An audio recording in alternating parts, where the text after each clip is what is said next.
अल्लाह रब्बुल आलमीन ने हमें और आपको इस दुनिया के अंदर पैदा किया, उसने हमें और आपको ज़िंदगी बख्शी। ज़िंदगी एक नेमत उसने हमें और आपको अता फरमाई और हमें धीरे धीरे परवान चढ़ाया, बालिग किया। आज उम्र हमारी 20 साल 22 साल 25 साल हो गई। उसने कहा दुनिया में जा रहे हो, दुनिया में अपनी ज़िंदगी गुजारो। लेकिन उसने दुनिया में ज़िंदगी गुजारने के एक उसूल बता दिए, एक ज़ाब्ते बता दिए। तुम्हें ये खाना है, ये पीना है, ऐसे चलना है, ऐसे बैठना है, ऐसे शादी और ब्याह करना है, अपने बच्चों की तरबियत इस तरह करना है, अपनी बीवी के साथ इस तरह रहना है, अपने बच्चों को ये पढ़ाना है, ये नहीं पढ़ाना है, ये कारोबार करना है, ये कारोबार नहीं करना है, ये हलाल है, ये हराम है। ऐसा करोगे तो तुम्हारी ज़िंदगी कामयाब होगी और ऐसा करोगे तो तुम्हारी ज़िंदगी नाकाम हो जाएगी।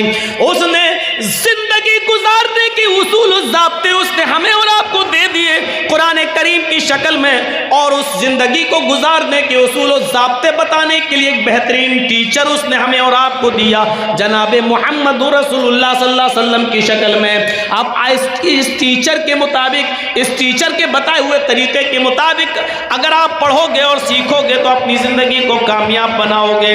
हुवल्लज़ी बअस फिल उम्मीयीन रसूलन मिनहुम यतलू अलैहिम आयातिही व युज़क्कीहिम व युअल्लिमुहुमुल किताब वल हिकमा।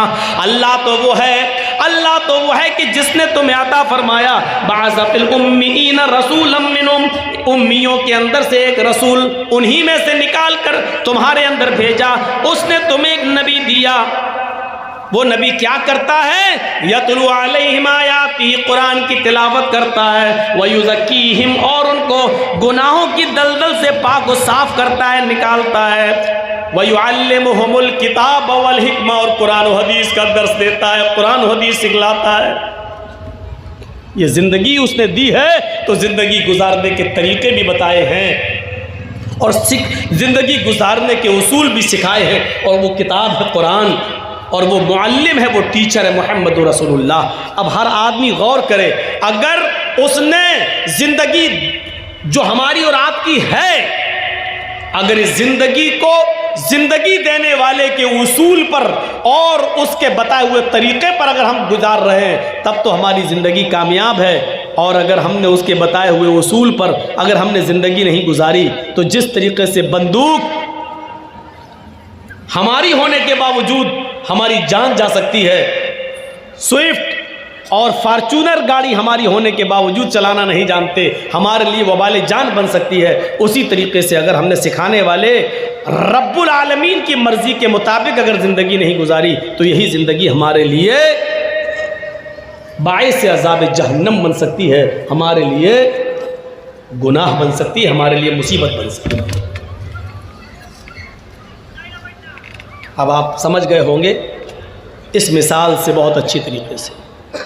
ज़िंदगी एक नेमत है, लेकिन इस ज़िंदगी को गुजारना भी हमें उसी तरीके पर, अपने तरीके पर नहीं, अपने मनमाने तरीके पर नहीं।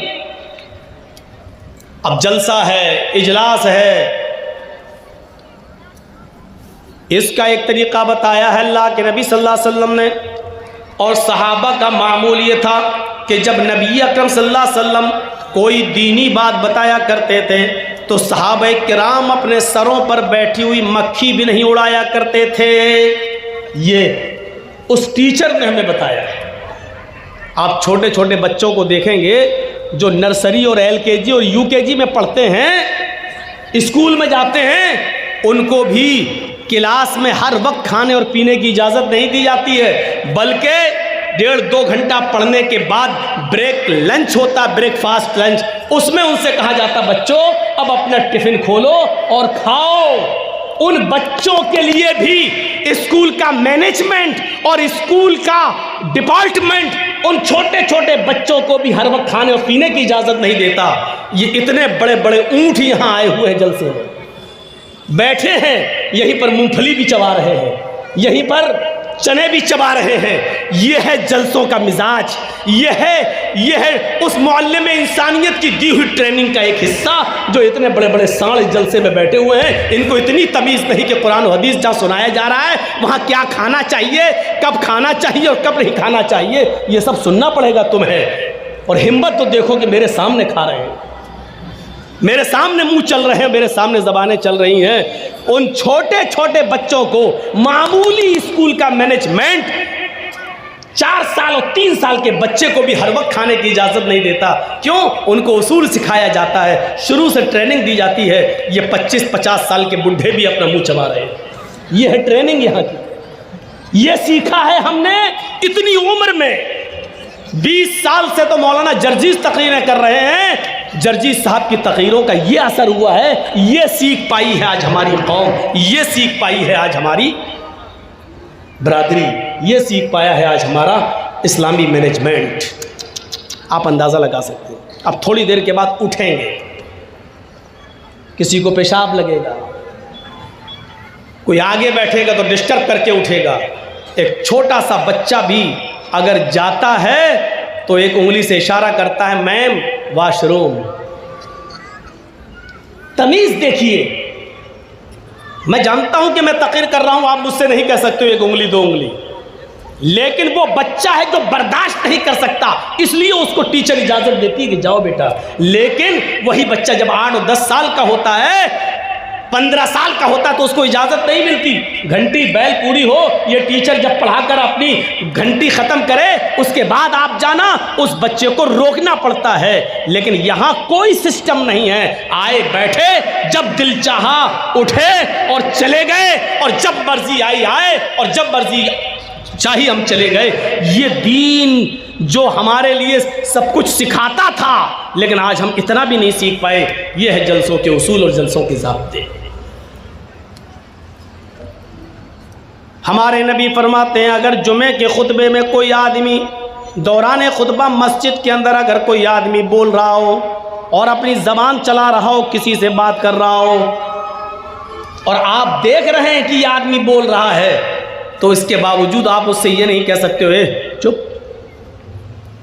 देख रहे हैं आप, मसलन ये शख्स बैठा और बोल रहा है और हम देख रहे हैं, और उधर मौलाना खुतबा दे रहे हैं और हम देख रहे हैं ये बोल रहा है, तो हम उसको ये नहीं कह सकते हैं चुप। क्यों? क्योंकि वो भी बोल रहा है, हम भी बोल रहे हैं ए चुप, तो और शोर होगा, फिर हमें देखकर तीसरा बोलेगा और शोर होगा। इसलिए हदीस में आया कि वो बोल रहा है और खुतबा देने वाला खुतबा दे रहा, अगर उसकी नज़र पड़ जाए तो वो तो उसको रोक सकता है, खामोश चुप रहिए। लेकिन पब्लिक अवाम सामईन में से कोई उसको नहीं रोक सकता है। ये अदब बतलाया है कुरान और हदीस सुनने का। अब आप अंदाज़ा लगाएं, आप यहाँ मुंह चलाएंगे और कुरान और हदीस भी सुनेंगे, ऐसा हो सकता है? दोनों चीज़ें ऐसा नहीं होती। ये जलसा भी एक इबादत है जो आप बैठे हुए हैं। जिस तरीके से अल्लाहु अकबर कहने के बाद आप नमाज पढ़ रहे हैं, अब आप एक टॉफ़ी निकालिए जेब से खाइए, अल्हम्दुलिल्लाह रब्बिल आलमीन अर्रहमान मालिक यौमिद्दीन। क्या हर्ज है भाई? टॉफ़ी भी हलाल है, नमाज भी पढ़ते जाइए और खाते जाइए। नहीं खा सकते हैं ना, क्योंकि तकबीर तहरीमा कह दी गई है। तहरीमा का मतलब क्या है? अल्लाहु अकबर, इसको क्या कहते हैं? तकबीर तहरीमा। तहरीमा का मतलब ही है अब हर काम को हराम कर दिया गया है आपके ऊपर। अब आप का मस्तिष्क, आपका माइंड, आपका दिमाग सिर्फ अल्लाह की तरफ लगना चाहिए। अब आप इबादत में शामिल हो गए, उठना, बैठना, लेटना, सोना, जागना, खाना, पीना, यहां तक कि बच्चों से बात करना, ये सारी की सारी चीजें अब आपके लिए हराम हो चुकी हैं। अब आप कुछ नहीं कर सकते हैं। इस इबादत ने हमें ये दर्स दिया है। अब ये कब हलाल होगी? जब आप कहोगे अस्सलामु अलैकुम वरहमतुल्लाह। इस सलाम के बाद अब ये सारी चीज़ें आपके लिए हलाल होंगी। अल्लाह के नबी जब खुतबा देते थे, दर्स देते थे, तो सहाबा अपने सरों पर बैठी हुई मक्खी नहीं उड़ाते थे। ये सिखाया था। तो ज़िंदगी गुजारने के उसूल सीखो, जब तक सीखोगे नहीं ये ज़िंदगी हमारे लिए वबाले जान है, ये ज़िंदगी हमारे लिए मुसीबत है। जैसे राइफल, जैसे बंदूक, जब तक हम उसके उसूल पर नहीं चलाएंगे तब तक नहीं चलेगी, और अगर उसकी खिलाफ वर्जी की तो हमें ही गोली लगेगी। गाड़ी जब तक हम गाड़ी बनाने वाले के तरीके पर नहीं चलाएंगे तब तक वो गाड़ी हमारे लिए वबाले जान है। उसी तरीके से ज़िंदगी जब तक ज़िंदगी देने वाले के उसूल पर हम नहीं चलाएंगे और नहीं गुजारेंगे, ये ज़िंदगी हमारे लिए वबाले जान है। कितने लोग हैं जो एड़ियाँ रगड़ रगड़ के मर जाते हैं, कितने लोग हैं जो करप्शन में लिप्त होकर मर जाते हैं, कितने लोग ऐसे हैं जो शराब पीते पीते अपनी जान दे देते हैं, कितने लोग ऐसे हैं जिनकी स्मोक और गांजा पी पी कर उनकी मौत हो गई है, कितने लोग ऐसे हैं जिन्होंने खैनी, तंबाकू, बीड़ी, सिगरेट पीकर जबान का और मुंह का कैंसर बना लिया और इस कैंसर के अंदर उनकी डेथ हो चुकी है और मर चुके हैं। क्यों? क्योंकि उन्होंने अपनी जिंदगी को जिंदगी देने वाले के उसूल पर नहीं चलाया, उन्होंने अपनी जिंदगी को जिंदगी देने वाले के तरीके के मुताबिक नहीं चलाया, इसलिए ये जिंदगी उनके लिए वबाले जान बन गई।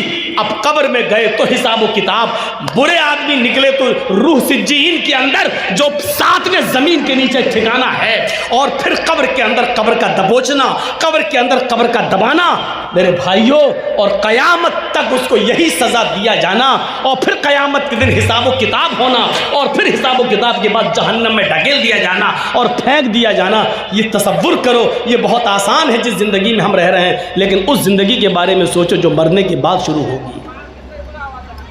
उस जिंदगी के बारे में जरा सोचो जो मरने के बाद शुरू होगी। इसीलिए मैंने कुरान करीम की 3 आयतें पढ़ी हैं। आज हम शुरुआत कर रहे हैं आपके साथ। सूरह फातिहा की 3 आयतें ही पढ़ी हैं। शायद मैं चल पाऊं कि ना चल पाऊं इन 3 आयतों तक। पहली आयत देखिए आप, इस जिंदगी देने वाले रब की तरफ से जो पहली आयत सूरह फातिहा की बिस्मिल्लाहिर्रहमानिर्रहीम के बाद जो शुरू होती है कुरान की, वो यहाँ से शुरू होती है अल्हम्दुलिल्लाहि रब्बिल आलमीन। पहले इस लफ्ज़ के ऊपर गौर कीजिए, रब्बुल आलमीन। जिंदगी देने वाला कहता है कि जिंदगी हमने दे दी है, इस जिंदगी की परवरिश भी हम करते हैं। तमाम तारीफें उस अल्लाह की बयान करो जो दोनों जहान का पालनहार है। जिंदगी उसने हमें और आपको दी, जिंदगी काफिर को भी दी, जिंदगी गैर मुस्लिमों को भी दी, जिंदगी यहूद और नसारा को भी दी, और जिंदगी जानवरों को भी दी, जिंदगी बच्चों को भी दी, जिंदगी दोस्त को भी दी और जिंदगी दुश्मन को भी दी, जिंदगी अपने ऊपर ईमान लाने वालों को भी दी और जिंदगी अपने ऊपर ईमान न लाने वालों को भी दी। दी या नहीं दी? देख लीजिए आप। क्या तुम तारीफ करोगे? मौलाना जर्जीस बहुत अच्छा बोलते, मौलाना फला बहुत अच्छा बोलते, अरे उनकी तकरीर। आप लोग तो जलसा सुनने नहीं, नंबर देने आते हैं।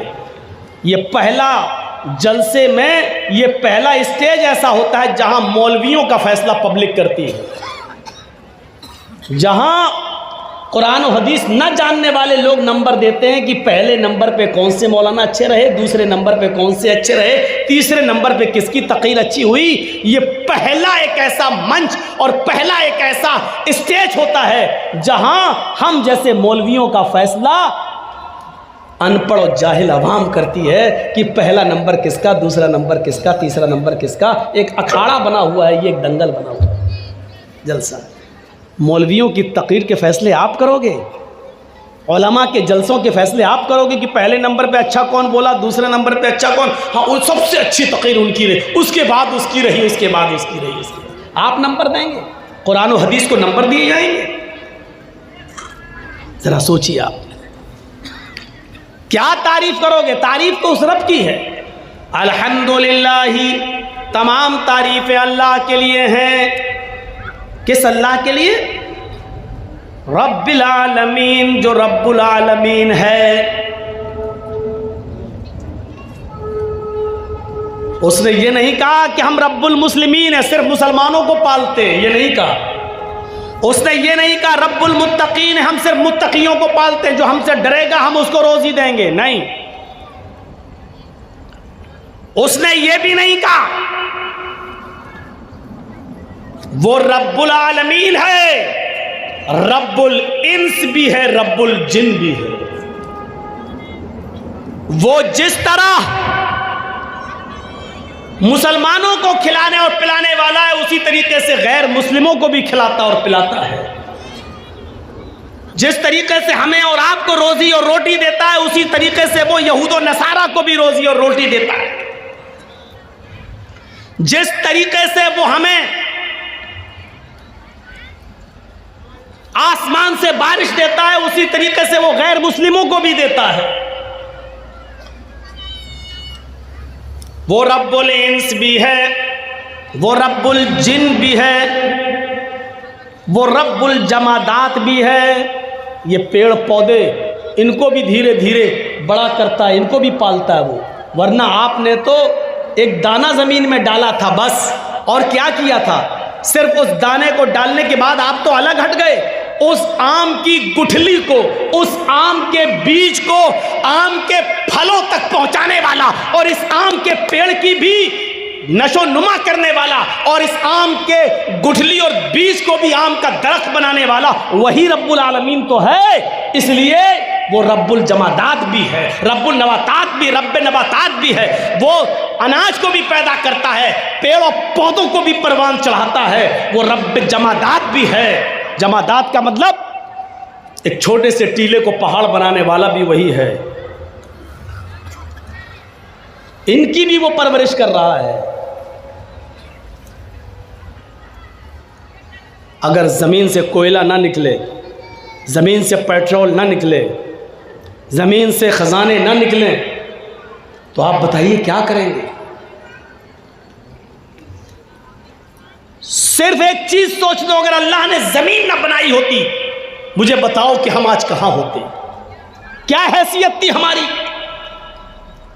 सिर्फ रब की एक नेमत पर गौर कर लो। सारी नेमतें एक तरफ रख दो, सारी नेमतें एक तरफ रख दो, जबकि अल्लाह की नेमतें इतनी है कि तुम गिन नहीं पाओगे।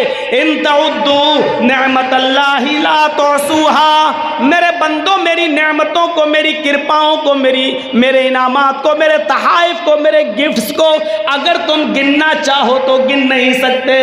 इन तउद्दू नेमत अल्लाह, अगर तुम अल्लाह की नेमतों को याद करना चाहो, अल्लाह की नेमतों को गिनना चाहो, ला तुहसूहा, तो तुम्हारे हाथ में इतनी ताकत नहीं कि उनको लिख सको।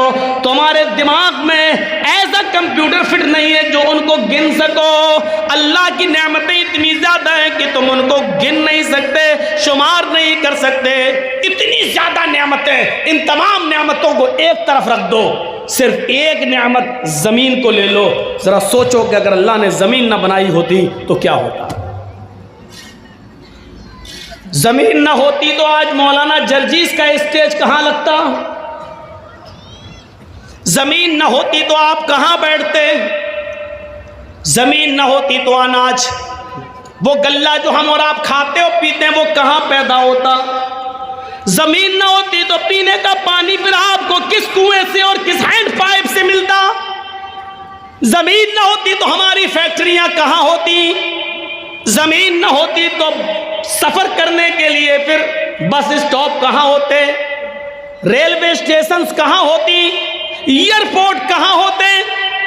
जमीन ना होती तो अलगर्ज आपके बिजनेस और आपके तिजारात और इन तमाम तिजारात करने के ऑफिस आपके कहां होते? ये अलग बात है कि अल्लाह ने इतनी बड़ी नेमत हमें जमीन की शक्ल में दी। अब इस जमीन की छाती पर आप एक कुर्सी और टेबल लगाकर लॉटरी के टिकट भी बेच रहे हो। आप इस जमीन पर जो अल्लाह की नेमत है, आप इस जमीन पर अफीम की और इसमें की खेती भी कर रहे हो।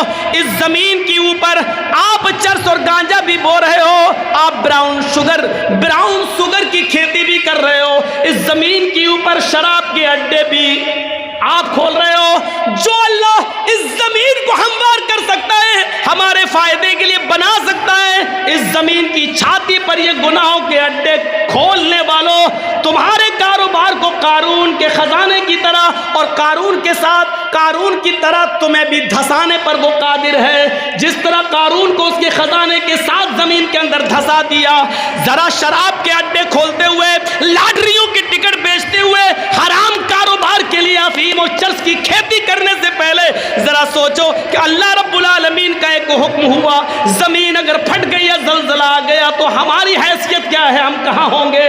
कभी आपने सोचा है जो इतनी बड़ी नेमत दे सकता है वो इस नेमत पर कादिर भी है, वो इस जमीन के सीने को फाड़ कर हमें कारून और उसके खजाने की तरह हमें धसाने पर भी कादिर है। कभी सोचा है हमने?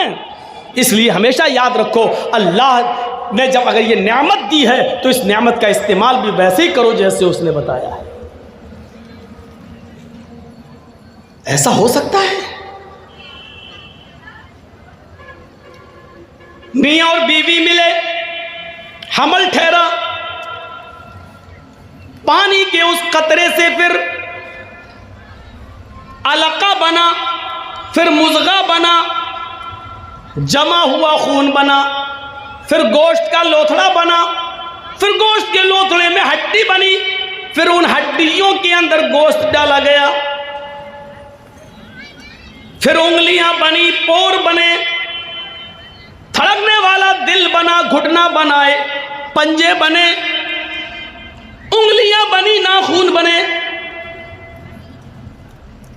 दिमाग बना, और इस दिमाग में हजारों तारों का कनेक्शन डाला, दो दो चमकते हुए ट्यूबलाइट आंखों की शक्ल में दी।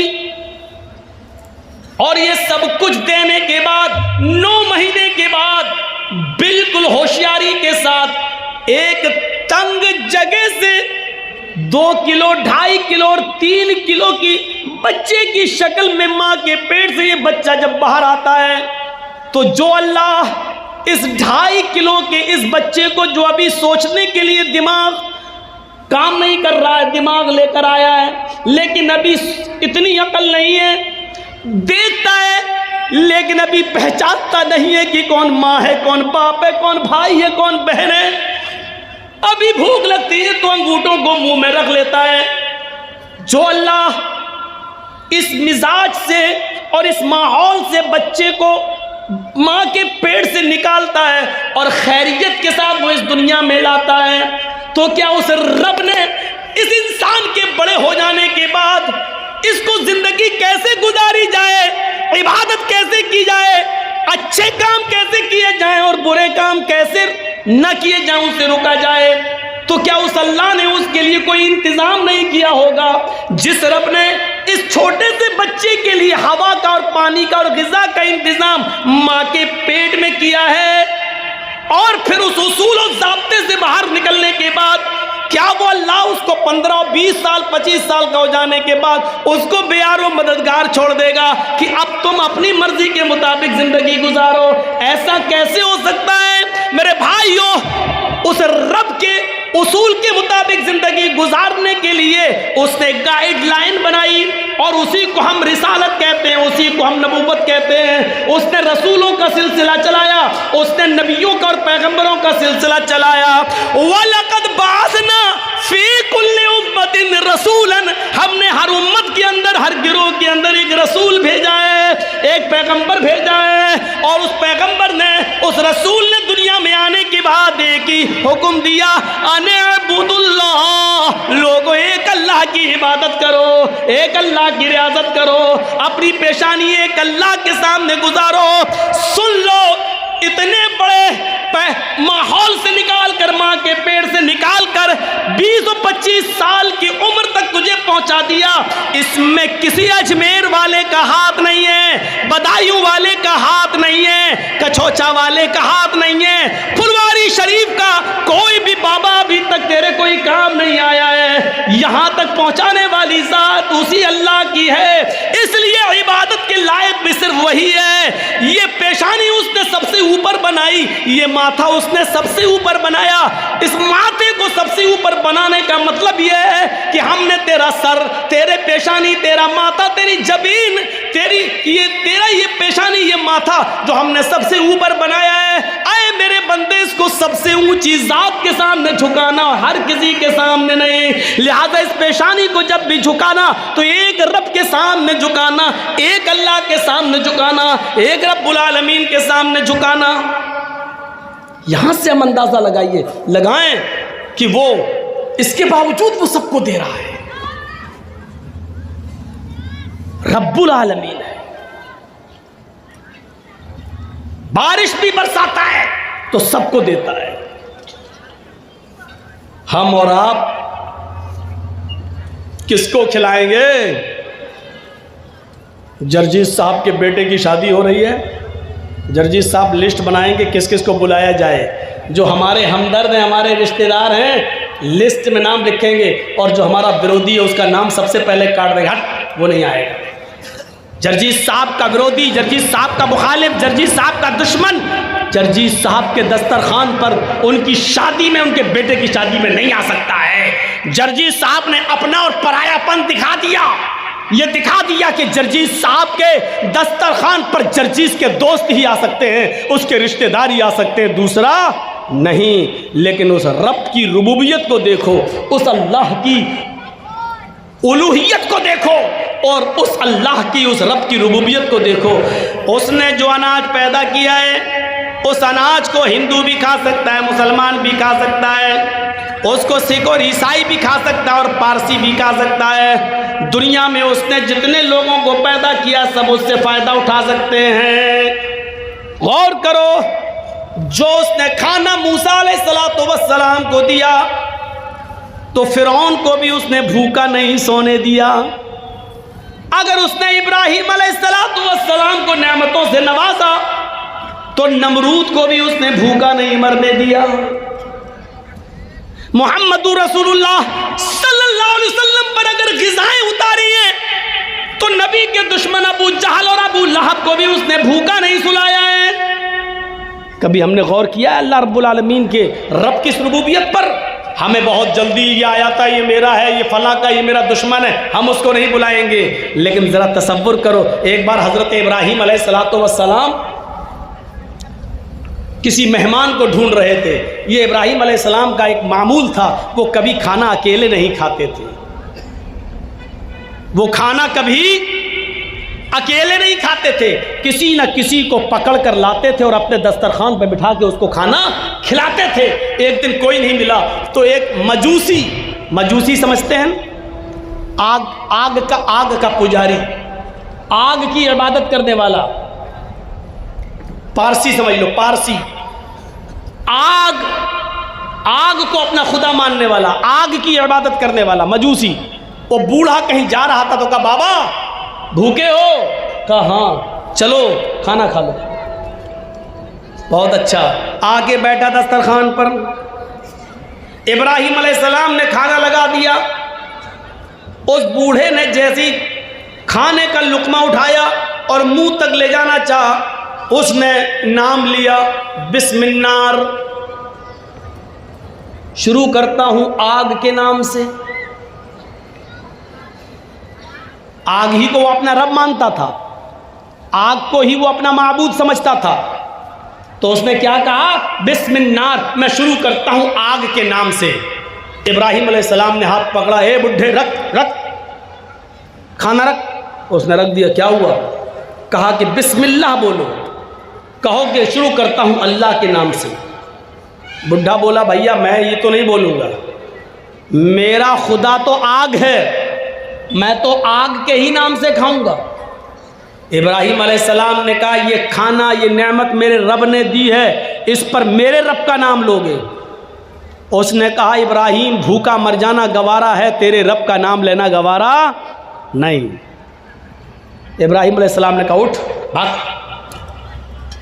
चला गया बुढ़ा, नहीं खिलाया। अभी वो 100, 150 या मुश्किल से 200 कदम गया होगा। अल्लाह ने जिब्राईल को भेजा और कहा जिब्राईल इब्राहीम से कहो उस बुढ़े को बुला कर लाओ और दस्तरखान पे खाना खिलाओ। खाना रब ने दिया है, तुमने नहीं। इब्राहीम अलैहिस्सलाम ने उस बूढ़े को बुलाया और पकड़ कर लाए। आए बुजुर्ग, इधर आओ, चलो खाना खा लो। उसने कहा इब्राहिम, अभी तो आपने बुरी तरह भगाया और आप कहते हो खा लो। फरमाया हाँ चलो खा लो। दस्तरखान पर बिठाया, कहा देखो मैं अपने रब का ही नाम लूंगा, बिस्मिल्लाह। फरमाया बाबा तुम्हें जिसका नाम लेना हो उसका नाम ले लो, लेकिन खाना खा लो। कहा इब्राहिम इतना कैसे बदल गए हो? फरमाया जब तुम दस्तरखान से उठकर गए, 200 कदम दूर पहुंच गए, मेरे रब ने जिब्रील को भेज दिया, एक फरिश्ते को भेजा, और उस फरिश्ते ने आकर मुझसे कहा इब्राहिम उस बूढ़े की उम्र तो 90 साल है, तुम बताओ तुम्हारी उम्र कितनी है? उस बूढ़े ने कहा 90 ही साल है। कहा यह अभी मेरे रब ने बताया है। जिब्रील ने बताया कि उस बूढ़े की उम्र 90 साल है। 90 साल की पूरी जिंदगी उसने कभी मेरा नाम नहीं लिया। इब्राहिम इसके बावजूद मैं उसको खिलाता रहा, वो तेरे दस्तरखान पर एक बार मेरा नाम नहीं लिया, तूने उसको भगा दिया। ये रब की रहमत को गवारा नहीं, ये उस अल्लाह की रहमत को गवारा नहीं कि कोई भूखा दस्तरखान से उठ जाए।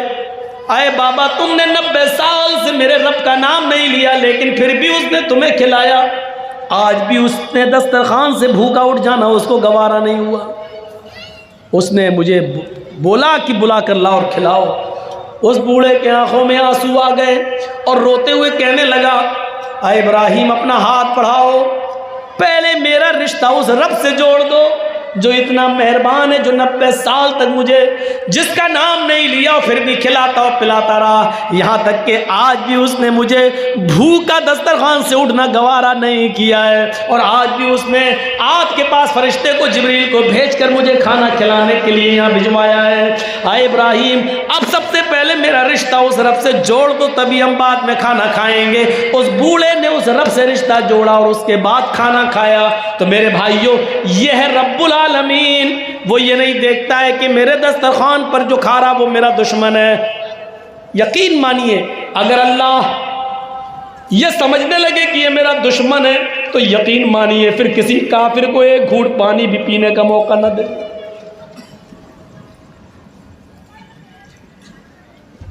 फिर इन क्रिमिनल और गुंडे लोगों को हुक्मरानी दे देगा, लेकिन उसकी नजर में कुछ नहीं आओगा। रब्बुल आलमीन है, रब्बुल इंस वल जिन है, रब्बुल हैवानात, वो जानवरों को भी खिलाता और पिलाता है। आप कितना खाएंगे? 2 रोटी, 3 रोटी, 4 रोटी, 5, कितना खाएंगे? बहुत कम लोग ऐसे होते हैं जो, अब मैं नाम नहीं लूँगा, लेकिन एक जलसे में मैंने एक ऐसे मौलाना को देखा है जो 1.5 किलो मछली खा गया, 1 किलो बकरे का मटन वो भी खा लिया, और आधा किलो सलाद भी खा लिया। चश्मदीद गवाह हूँ, चश्मदीद गवाह। इतना बड़े बड़े 3 बार उसको चावल दिया गया, वो भी खा लिया। और मजाक में खाना खिलाने वाला जब और देने लगा लीजिए, तो कहता नहीं आज सफ़र लंबा है, करके आया हूँ, तबीयत मेरी ठीक नहीं, आज मैं कुछ कम ही खाऊंगा। इतना खाने के बाद भी वो कह रहा है कि नहीं मेरी तबीयत कुछ गड़बड़ है, इसलिए आज मैं कुछ कम ही खाऊंगा। तो ऐसे लोग बहुत कम हैं जो इतना खाते हैं। कितना भी खा लिया, फिर भी कितना।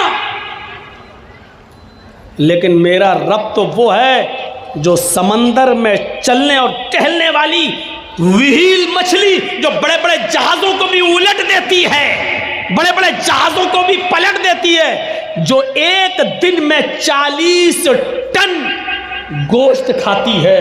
40 टन मछलियां, मुर्दे, और ये जो जानवर है हशरातुल अर्द, जो जमीन के जानवर और समंदर में फिरने वाले जानवर, जो मुंह फाड़ती है जितने उसके मुंह में आ जाएं, 40 टन खाती एक दिन में, पर डे। उसकी खुराक कितनी है? 40 टन, मेरा रब तो उसको भी भूखा नहीं सोने देता है और 40 टन खाने का इंतज़ाम उसके लिए भी करता हो। रोज़ाना पर डे 2 रोटी और 3 रोटी खाने वाले इंसान, तुझे ज़रूरत पड़ रही है, तुझे ज़रूरत पड़ रही है अपने भाई की ज़मीन को गज़ब करने की, तुझे ज़रूरत पड़ रही है नाजायज़ माल कमाने की, तुझे ज़रूरत पड़ रही है झूठ का सहारा लेकर अपने बिजनेस को आगे बढ़ाने की, जबकि तेरी खुराक सिर्फ 2 रोटी है, तेरी खुराक सिर्फ 3 रोटी है। मेरा रब तो 40 टन गोश्त खाने वाली मछली को भी भूखा नहीं सोने देता। याद रखिएगा, कुरान और हदीस पढ़िए आप, कुरान और हदीस फिर सुन लीजिए। 2 हुकूक हैं, एक हुकूकुल्लाह और एक हुकूकुल इबाद, तीसरी कोई चीज नहीं मिलेगी। हुकूकुल्लाह 1/4 हैं और हुकूकुल इबाद 3/4। 1/4 हुकूकुल्लाह है और 3/4 हुकूकुल इबाद है। हुकूकुल्लाह 1/4 है, सिर्फ चौथाई। इस्लाम के अंदर 2 ही हुकूक हैं, हुकूकुल्लाह और हुकूकुल इबाद। अल्लाह का हक सिर्फ चौथाई है और 3 हिस्से बंदों से जुड़े हुए हैं, बंदों से। इसका मतलब समझ रहे हो? अल्लाह ने फरमाया कि मैं अपना हक चाहूं तो माफ कर सकता हूं, लेकिन बंदे का हक मैं माफ नहीं करूंगा। इसका मतलब समझते हो? इसका मतलब यह है नमाज बहुत ज़रूरी है, लेकिन अगर छूट गई या जानबूझकर अगर आपने छोड़ दी, अल्लाह अगर चाहे तो माफ़ कर सकता है। ये अल्लाह की मर्जी पर डिपेंड है, वो चाहे तो माफ़ कर सकता है। बहुत ज़रूरी है नमाज, लेकिन अगर आपने छोड़ दी, जानबूझकर ही तर्क कर दी, अल्लाह चाहे तो माफ़ कर सकता है। ये अल्लाह की मर्जी पर डिपेंड करता है। लेकिन अगर आपने अपने किसी मुसलमान भाई की या किसी गैर मुस्लिम ही की, हिंदू ही की या ईसाई की या क्रिश्चियन की या यहूदी की, अगर एक बालिश्त ज़मीन पर अगर कब्ज़ा कर लिया है और उसको अपनी ज़मीन में शामिल कर लिया है, एक बालिश्त ज़मीन पर कब्ज़ा करके अपने मकान में शामिल कर लिया है, तो अल्लाह क़यामत के दिन इसको माफ़ नहीं करेगा। समझ रहे हैं? नमाज एक बार माफ़ कर देगा, ये मेरा हक है, मैं चाहूँ तो माफ़ कर सकता हूँ, चाहूँ तो ना करूँ। लेकिन अगर किसी का हक मारा है, एक बालिश्त नहीं, 1 इंच भी अगर आपने किसी की ज़मीन पर नाजायज़ कब्ज़ा किया है, तो अल्लाह इसको माफ़ नहीं करेगा।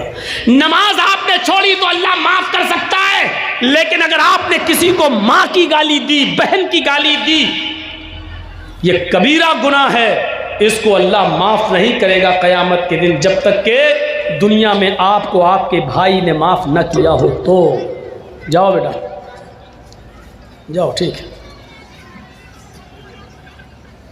ये है समझाने का असर। सामने ही बैठकर और पहली सफ में, इसको कहते हैं चोरी और ऊपर से सीना जोरी। तुम जैसे 360 मौलवी रोज़ाना आए, हम उनकी नहीं माने, तुम्हारी क्या मानेंगे? तुम तो कल के लौंडे हो मौलाना। ये है हमारा हाल। सिस्टम देखिए आप, सिस्टम। तो सुन रहे हैं, इसको अल्लाह माफ़ नहीं करेगा।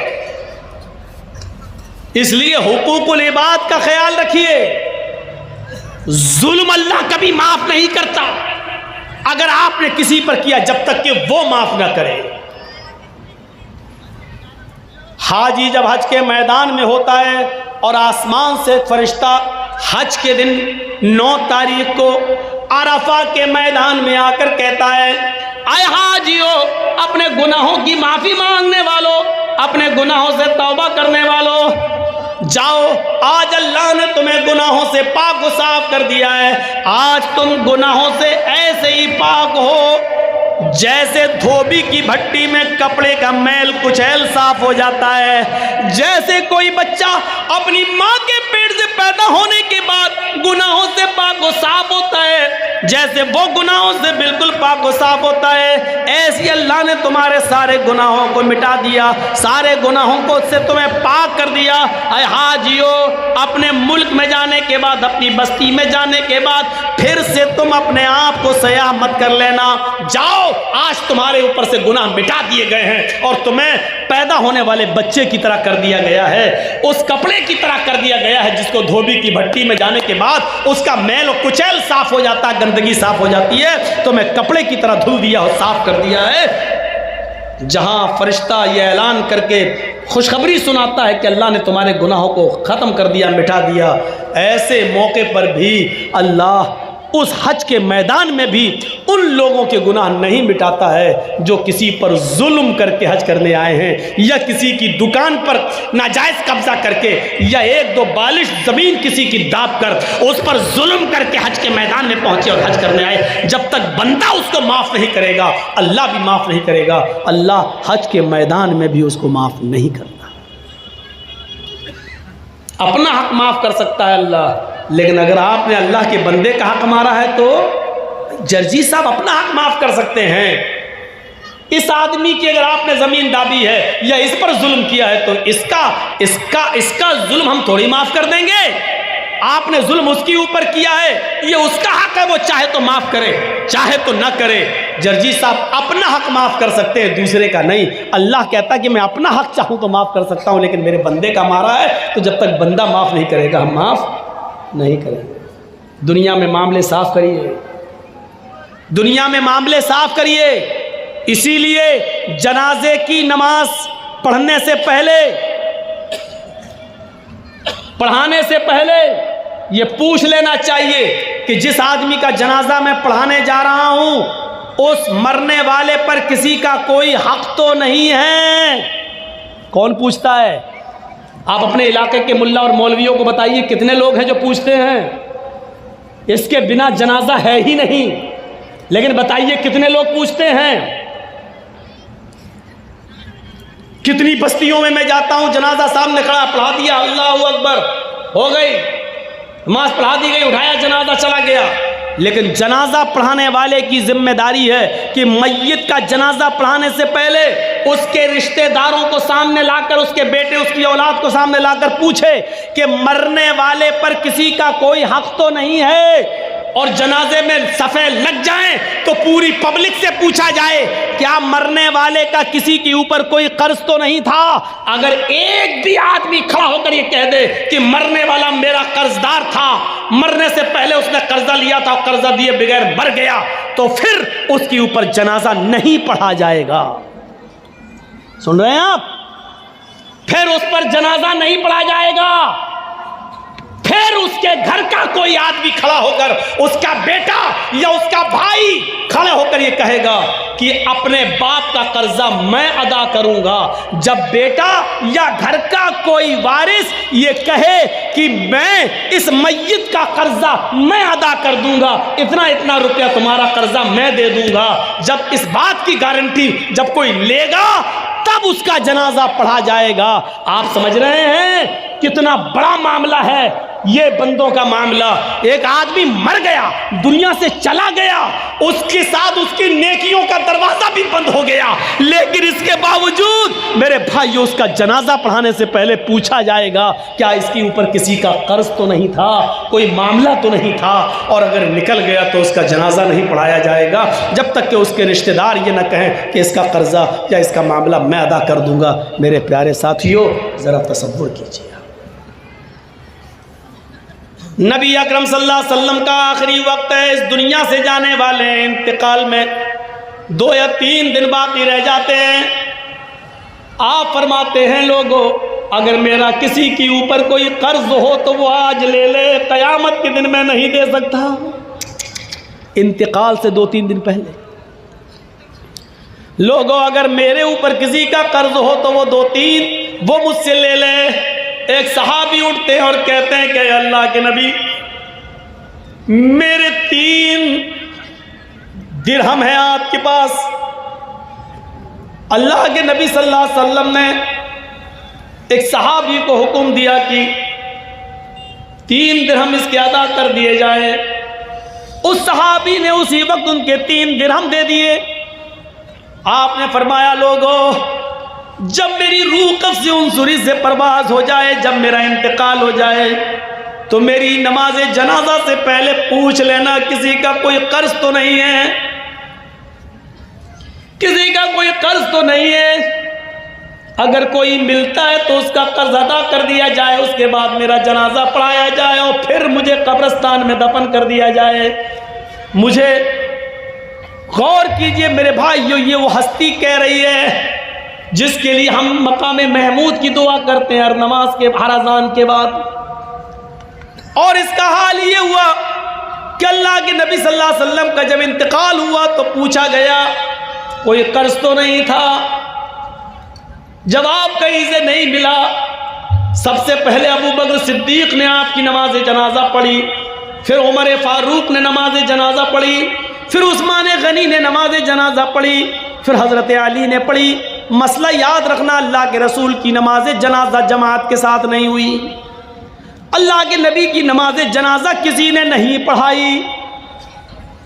हुजरे में थे, एक एक करके लोग आते गए, पढ़ते गए। पहले अबू बकर सिद्दीक ने पढ़ी, फिर उमर फारूक ने पढ़ी, फिर उस्मान गनी ने पढ़ी, फिर हज़रत अली ने पढ़ी, फिर एक एक साहबा बाद में आते गए, पढ़ते गए, एक एक करके पढ़ते जाते, निकलते जाते, यहाँ तक कि बाद में औरतों ने भी नमाज जनाजा पढ़ी और सबसे लास्ट में बच्चों ने नमाज जनाजा पढ़ी। इसी को पढ़ते पढ़ते और लोग देखने आते थे। अल्लाह के नबी सल्लल्लाहु अलैहि वसल्लम को तकरीबन आज के मौजूदा टाइम के लिहाज से 32 आवर्स इंतकाल के बाद 32 घंटे तक आपको दफनाया नहीं जा सका।